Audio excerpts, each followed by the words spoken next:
8 de la mañana, 29 minutos, y se impone nuevamente el tema del COVID y las perspectivas para nuestro país, luego de que ayer alcanzáramos un nuevo récord de casos positivos. Para dialogar sobre la situación actual y qué perspectivas se vienen de cara al futuro, es que recibimos al infectólogo, el doctor Henry Albornoz. Bienvenido, muchas gracias por estos minutos con Arriba Gente. ¿Qué tal? Buenos días, muchas gracias. ¿Qué explicación se le puede dar a esta situación de 95 casos en un día? Una realidad que hace algunas semanas creo que pensamos que no íbamos a llegar, ¿no? Sí, es verdad. Hace unas semanas pensábamos que eran lejanas esta posibilidad. Bueno, la verdad es esa. Estamos en una situación de un cambio en nuestra situación epidemiológica y en nuestra situación del cambio en cuanto al riesgo. Fuimos un país que nos mantuvimos durante 7 meses en una franja verde con una incidencia, salvo al inicio, cuando inició la pandemia, que estuvimos con una situación de muchos casos y con un relativo número alto de pacientes en cuidado intensivo para nosotros, que no superó nunca los 15 o 16 pacientes. Tuvimos después una evolución en descenso, que llegamos a la mejor situación que tuvimos, que fue en mediados de junio, y de ahí para acá lentamente la situación fue cambiando con algunas oscilaciones. Y bueno, y ahora en estas últimas semanas claramente estamos en una franja amarilla del riesgo. La situación cambió en Montevideo y en algunos departamentos del interior.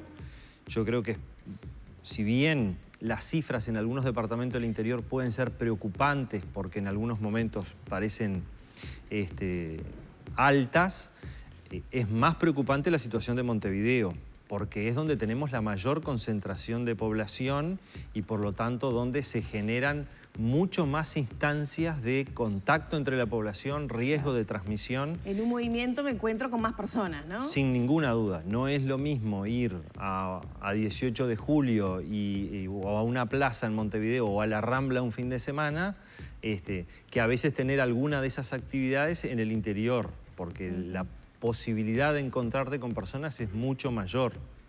¿Este aumento se debe a un afloje de las personas, a una fatiga? Digo, todos conceptos que se manejaron en estos días, ¿no? Fatiga de la gente, afloje en los trabajos, es un concepto también que se ha puesto, o el simple aumento de la circulación por la habilitación de nuevas actividades. Creo que todos esos factores que tú nombrás influyen. Probablemente el aumento de la actividad sea quizás el factor más importante.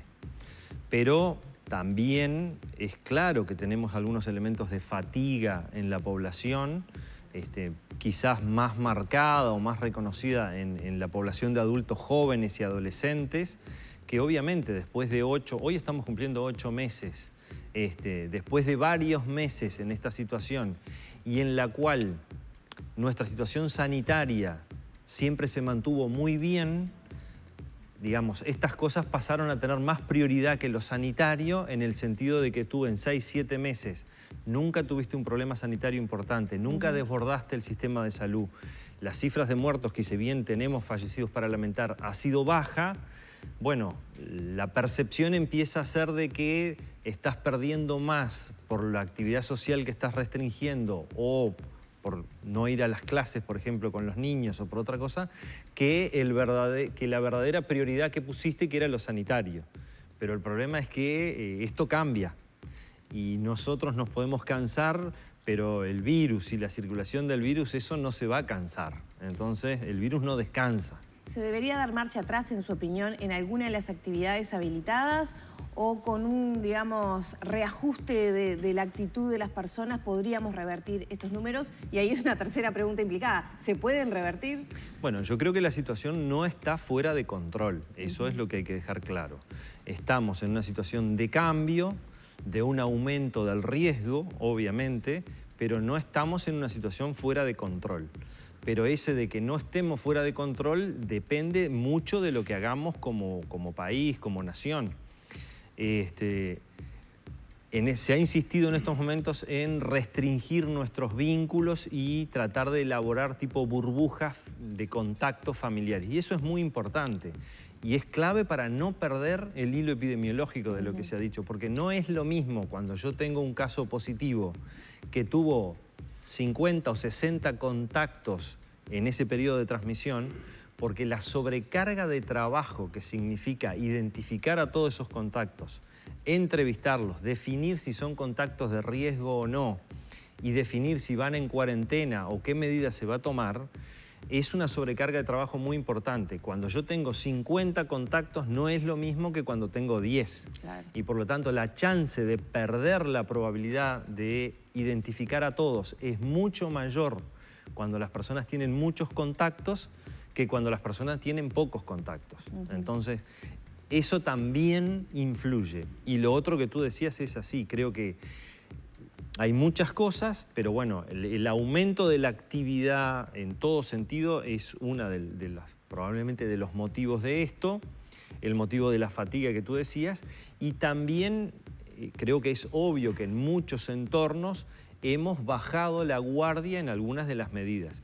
Si bien veo que la utilización de la mascarilla es como mucho más rutinaria y se volvió mucho más habitual, pero en algunos contextos le hemos perdido el respeto a otras cosas, como mantener la distancia, sobre todo en algunos contextos laborales, digamos, hubo un incremento de las actividades presenciales y sobre todo de las reuniones de equipo de trabajo y de otro tipo de reuniones que obviamente son condiciones que favorecen la transmisión.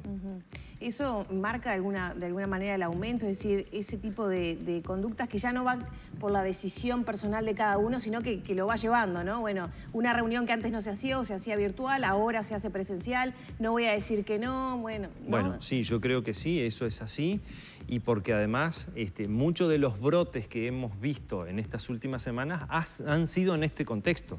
No son transmisiones inicialmente familiares, sino que han sido dispersiones de relativa significación en un contexto de exposiciones laborales. Entonces creo que tenemos un margen de muchas cosas para hacer, todavía un reajuste importante para hacer, y obviamente esto no está fuera de control, no está perdida la carrera, digamos, ni el partido para hacer la homología que se ha hecho, pero estamos en otra situación y tenemos que hacer un reajuste personal fundamentalmente en muchas de las cosas. Sí, doctor, le quiero preguntar, porque algunos colegas suyos han señalado y han manejado una cifra que por encima del umbral diario de 100 casos durante 14 días, la situación se podría llegar a descontrolar realmente. ¿Qué es lo que puede pasar si eso sucede? Si tenemos, a partir de ahora, estamos en 95, si estamos en ese umbral de los 100 casos diarios durante 14 días. Bien, seguramente lo que va a pasar es que el crecimiento empiece a ser no un crecimiento lento, sino un crecimiento explosivo. O sea, que la curva de transmisión cambie y pase a lo que llamamos un modelo exponencial, que es de crecimiento progresivo día a día. Esa es una de las cosas que puede pasar en cuanto a las cifras. Pero más importante que eso, si llegamos a esa situación, lo que vamos a empezar a tener es muchos pacientes ingresados en los hospitales y muchos pacientes ingresados en las unidades de cuidado intensivo. ¿Bajó la relación infectados, pacientes graves y mortalidad?